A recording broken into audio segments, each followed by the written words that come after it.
तो यहाँ पे हमारा टॉपिक है नेटवर्किंग एंड डिवाइसेस।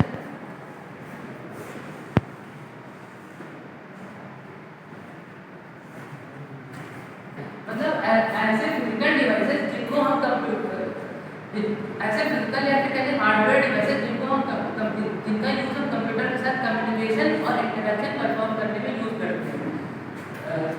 और तो हमारे नेटवर्किंग डिवाइसेस में कुछ मेन आते हैं, उनको हम याद करते हैं कौन कौन से नेटवर्किंग डिवाइसेस कौन से होते हैं। ऐसे हार्डवेयर डिवाइसेस जिनका यूज हम लोग कंप्यूटर के साथ कम्युनिकेशन और इंटरेक्शन परफॉर्म करने में यूज करते हैं। हमारे कुछ मेजर नेटवर्किंग डिवाइसेस होते हैं, उनके बारे में हम आज जानेंगे। तो हमारा पहला टॉपिक है मॉडेम।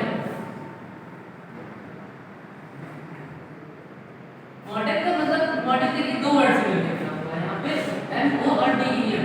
एमओ यहाँ पे स्टैंड करता है मॉड्यूलेटर के लिए और डीईएम यूज हमारा स्टैंड करता है डीमॉड्यूलेटर के लिए।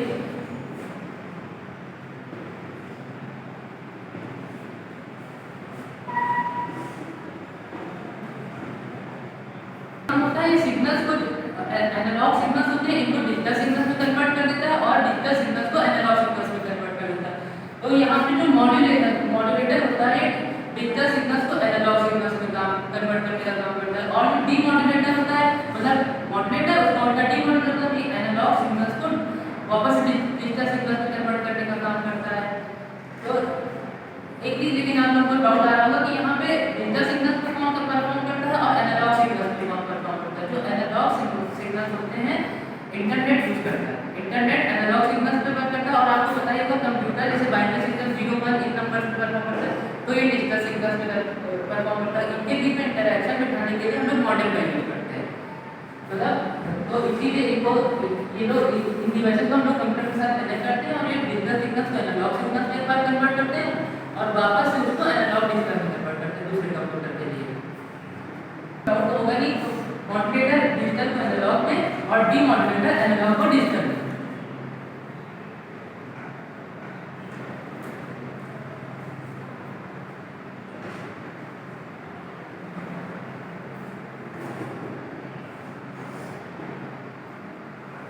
हमारा अगला हमने को लगता है मॉडल क्लियर हो गया। तो हमारा अगला नेटवर्किंग डिवाइस आता है RJ45।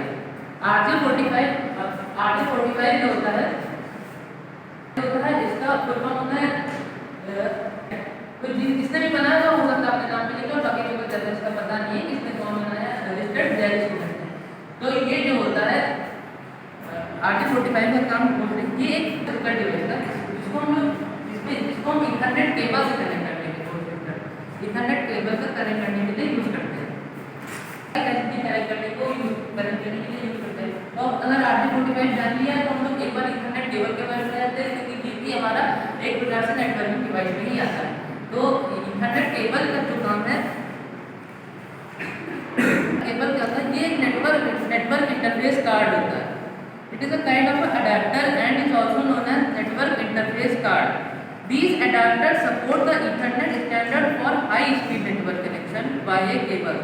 मतलब ये जो है अडेप्टर्स को सपोर्ट करता है हाई स्पीड इंटरनेट प्रोवाइड कराने के लिए। तो लेकिन इसमें जो है हम एक इसका ड्रॉबैक ये आता है कि यहाँ पे हम लोग केबल्स का यूज करते हैं, ये वायरलेस सिस्टम पे नहीं वर्क करता है। जबकि आज की जो मीडिया है ये वायरलेस हो चुकी है, तो ये इसका एक बार ड्रॉबैक माना जाता है। और इस पे इंटरनेट केबल्स होते हैं, इनके ऊपर एक मैक एड्रेस लिखा हुआ होता है। मैक एड्रेस होता है जो कंपनी इनको बनाती है उस पे वो लिख के देती है अपनी साइट से। तो मेरे को लगता है इंटरनेट केबल और RJ45 दोनों आपको डाउट से हो सकता है। तो मैं एक बार थोड़ा सा और रिपीट कर देता हूं। मॉड्यूलेटर क्या होता है, digital to analog, analog to वापस डिजिटल। RJ45 एक सॉकेट टाइप का होता है, इंटरनेट केबल को कनेक्ट करने के लिए यूज किया जाता है। और ये इंटरनेट केबल्स होती है, ये नेटवर्क इंटरफेस कार्ड होती है, इनको हम हाई स्पीड इंटरनेट प्रोवाइड कराने के लिए यूज करते हैं फिजिकल कनेक्टिविटी के थ्रू। अगला 3 हो चुके हैं, हमारा अगला आता है स्विच और हब।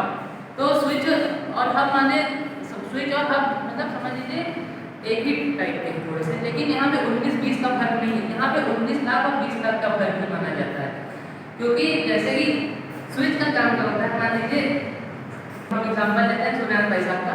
जैसे इनको किसी को मैसेज भेजना है तो स्विच के अगर इन्होंने गलती से हब से कनेक्ट कर दिया तो इनके लिए समस्या उत्पन्न लेकिन अगर स्विच के साथ किया है तो कोई दिक्कत नहीं होती, क्योंकि अब जो होता है स्विच ऐसे नहीं होता है, ये स्विच होता है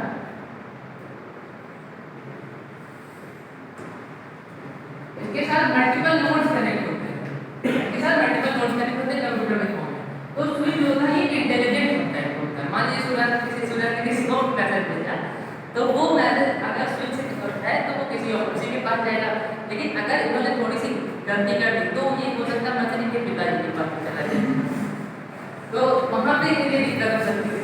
तो समझिएगा, लेकिन दोनों के अपने अपना अपना यूज है। अब जो होता है, अब मान लीजिए आप एग्जाम्पल मैसेज समझते हैं, जैसे मान लीजिए सर है, तो सर को कोई मैसेज भेजना है, तो अब ऐसा तो होगा नहीं कि कोई एक बच्चे को कॉल करके बता रहे हैं, वो एक ग्रुप होगा, मतलब एक उसके आपके थ्रू सेट कर देंगे, वो सबके पास पहुंच जाएगा। मतलब मास मीडिया तक कह सकते हैं, मान लीजिए मास मीडिया तक पहुंचने के लिए थोड़ा यूज किया जाता है। जैसे मोदी जी है, मन की बात जो कार्यक्रम होता है आपको पता ही होगा, उसमें भी जैसे सिस्टम का हब वाले का यूज किया जाता है। तो मुझे लगता है स्विच और हब में तो कोई दिक्कत आनी नहीं चाहिए, क्योंकि एज एग्जाम्पल्स भूले बोल दिए जाते हैं। ठीक है, अगला हमारा आता है स्विच और हब के बाद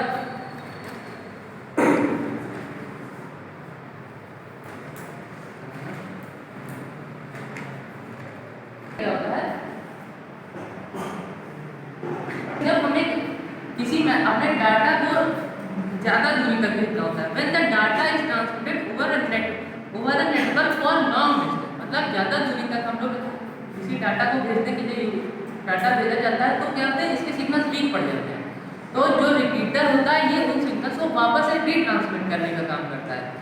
the data signals gets weak due to retransmit the repeater retransmits to its destination। ठीक है, मुझे लगता है ये भी क्लियर होगा, मतलब रिपीटर रीट्रांसमिट करता है सिग्नल।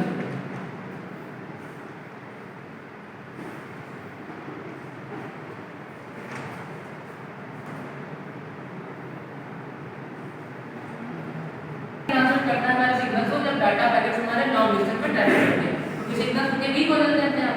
ठीक है, तो मॉड्यूलेटर हो गया, आर्टिकुलेटर हो गया, इथरनेट केबल, स्विच और हब समझ में आ गया होगा, रिपीटर जो होता है। अगला हमारा आता है राउटर। तो राउटर क्या होता है, मान लीजिए